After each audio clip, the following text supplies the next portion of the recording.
अयोध्येमध्ये 22 जानेवारी रोजी होणाऱ्या प्राणप्रतिष्ठा सोहळ्यासाठी पंतप्रधान नरेंद्र मोदी यांनी 11 दिवसांचे व्रत राखले आहे। ते या कालावधीत जमिनीवर ब्लँकेट अंथरून त्यावर झोपत असून रोज फक्त नारळ पाणी प्राशन करत आहेत। त्याचबरोबर मोदी गोपूजा तसेच अन्नदानासहित विविध प्रकारचे दान करत असल्याची माहिती सूत्रांनी दिली। शास्त्रामध्ये सांगितल्याप्रमाणे मोदी विविध वस्त्रांचे दानही करत आहेत। रामभक्त म्हणून पंतप्रधान नरेंद्र मोदी यांनी गेल्या काही दिवसात देशातील विविध भागांमधल्या मंदिरात जाऊन देवदर्शन घेतले। त्यामध्ये नाशिकचे काळाराम मंदिर, आंध्र प्रदेशातील लेपाक्षी येथील वीरभद्र मंदिर, गुरुवायूर मंदिर, केरळमधील त्रिप्रयार श्री रामस्वामी मंदिराचा समावेश आहे। तसेच येत्या 2 दिवसात ते तमिळनाडूमधील काही मंदिरांमध्ये जाऊन देवदर्शन घेणार आहेत।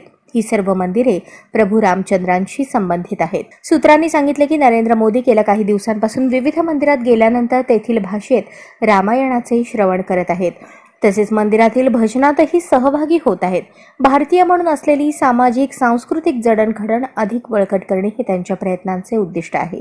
देशभरातील मंदिरांमध्ये स्वच्छता राखली जावी या उद्देशानेच पंतप्रधान मोदी यांनी नाशिकच्या काळाराम मंदिरात स्वतः साफसफाई केली। त्यापासून अनेक लोकांनी प्रेरणा घेतली आहे।